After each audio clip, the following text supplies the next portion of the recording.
This is Skyrush, an intimate wing coaster that is very interesting to say the least, and is very polarizing too. You either love it or hate it with a passion. There's a whole lot to discuss about this coaster, and we'll be breaking down everything you need to know. So without further ado, let's get started. We are first going to start off with the stats of this coaster. Skyrush opened up back in 2012, stands at a height of 200 feet, which does classify this as a hypercoaster. Skyrush reaches a top speed of 75 miles per hour, has a vertical angle of 85 degrees, and features about 3,600 feet of track.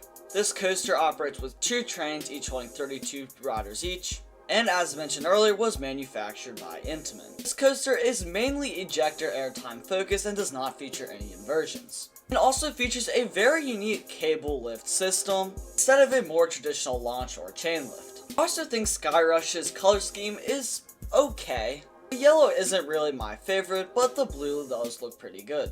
Skyrush also recently received new trains that are similar to those found on other more modern Intamin roller coasters, such as Velocicoaster at Islands of Adventure. Previous trains that Skyrush had were terrible to say the least. I got to experience them, and they're just horrible. They get so tight on your thighs, really diminish the ride experience pretty bad. It's the nickname this coaster has received in Thigh Crush. Most of those problems have and should have been solved with these newer trains, making this coaster a little bit more enjoyable and less painful. However, taking trains out of the equation, this coaster is still relatively rough. Especially in those high G-force valleys, there is definitely a noticeable shake. So just keep that in mind if you are more susceptible to things like headaches from roughness or other causes, such as intense G-forces.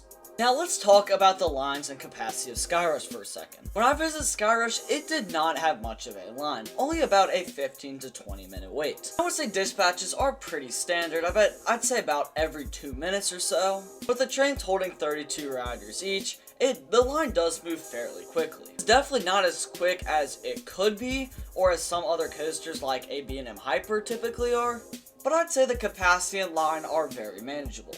Now before we go through the layout, there's one more interesting thing that I want to discuss. And that is the fact that Hersheypark has 2 hypercoasters. As I mentioned earlier, a hypercoaster is any coaster with a drop or standing height of 200 feet. And Hersheypark actually has 2, with Skyrush being one and Candymonium being the other one. This is not typical at theme parks whatsoever, but they are very different ride experiences. As I mentioned, Skyrush is more fast-paced, intense, and ejector airtime focused, whereas Candymonium is more focused on floater airtime and a more comfortable ride experience. And I have a whole separate review of Candymonium if you want to check it out. Anyways, I just thought that was interesting, and it is now time to run through the layout of Skyrush element by element. You begin your ride on Skyrush with a surprisingly quick ascent. The cable lift brings you to the top of the 200-foot hill in only a matter of a few seconds. Honestly, this lift hill, if you are scared of taller roller coasters, this is honestly a decent starting point. Bear in mind, this is a very intense and slightly rough coaster, but if you're fine with everything else about roller coasters and only struggle with the first initial lift hill, this lift hill brings you 200 feet in the air in like 10 seconds. And if you were like me a couple of years ago and were totally fine with the rest of the roller coaster and only struggled with actually getting up the lift hill,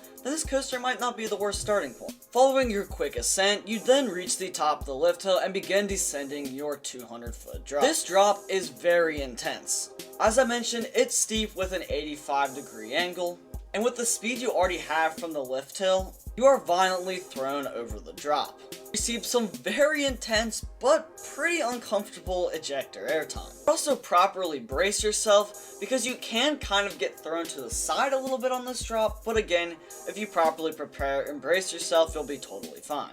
I wasn't a huge fan of this drop. I mean, it was okay, but I think the general roughness kind of took away from that really good ejector airtime. Next, you enter a low to the ground bank turn to the right, before ascending into your first of many airtime hills. After a pretty nice sustained pop of ejector airtime, you then bank to the left, and enter kind of a half helix. Like, it's definitely not a full helix, but it's definitely a longer banked turn, before ascending into another pretty sustained ejector airtime hill. It's a really nice head chopper element too. Now these first two hills are pretty good. You have a good amount of speed from the drop. You get a nice high chopper with this airtime hill. Besides the first drop, it hasn't really been all that rough. So we're off to a pretty good start with this coaster here. You then enter into another low to the ground right bank turn, before reaching a little bit of an overbank turn too, entering into a relatively slow twist. Now definitely do not expect any like I3 or 5 level of snappiness on these turns. You have lost a decent amount of speed as you can see in the POV. So you do definitely kind of hit a little bit of a dead spot during this ride. Like yes, you're still getting some positive G's and you feel like the wind in your face, but like it is not a whole ton happening in this section of the ride. You then enter another right bank turn, followed by another a little bit better of a twist, before ascending up into a really good ejector airtime hill. This ejector airtime hill is a lot sharper of airtime and not as sustained, but it's, I would say, probably my favorite airtime moment on this ride. And if you do happen to like roller coasters, then make sure you subscribe down below. Talk about literally everything there has to do with roller coasters, including theme park news, reviews, rankings, and all of that good stuff. Anyways, you descend your good ejector airtime hill, and slowly ascend into your brake run. Now this ride definitely is not the longest. There is not a whole ton to this coaster here. But as I mentioned, this really does pack a punch.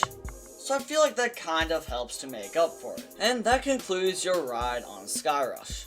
Now normally Skyrush is a very polarizing coaster, as I mentioned earlier.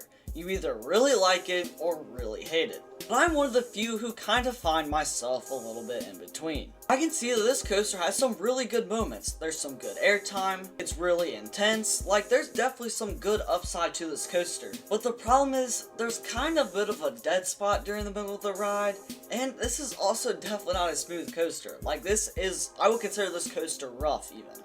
And I think this was a solid idea for Intamin, I just don't think this was necessarily executed the best. Hence why we haven't seen any more Intamin wing coasters really pop up anywhere. So should you actually take time to ride Skyrush? Well, I think if you really enjoy intense roller coasters, fast-paced roller coasters, ejector airtime, etc., I think you could potentially be able to get over this roughness to really enjoy this roller coaster. But if you're a much bigger fan of like floater airtime and a smooth ride and value that a lot more over ejector airtime, then I would honestly say skip. Especially if you're susceptible to getting nauseous or headaches or whatever, this is definitely something you cannot ride. If you are susceptible from like headaches from roughness or something like that, I would not recommend riding this coaster. Alright, for my final score for Skyrush, I'm going to give this a solid 7 out of 10. As I said, it's got some solid moments, but there are definitely some things that I wish could be a lot better. If you do want to hear more coaster reviews, theme park news, etc., then make sure to subscribe down below.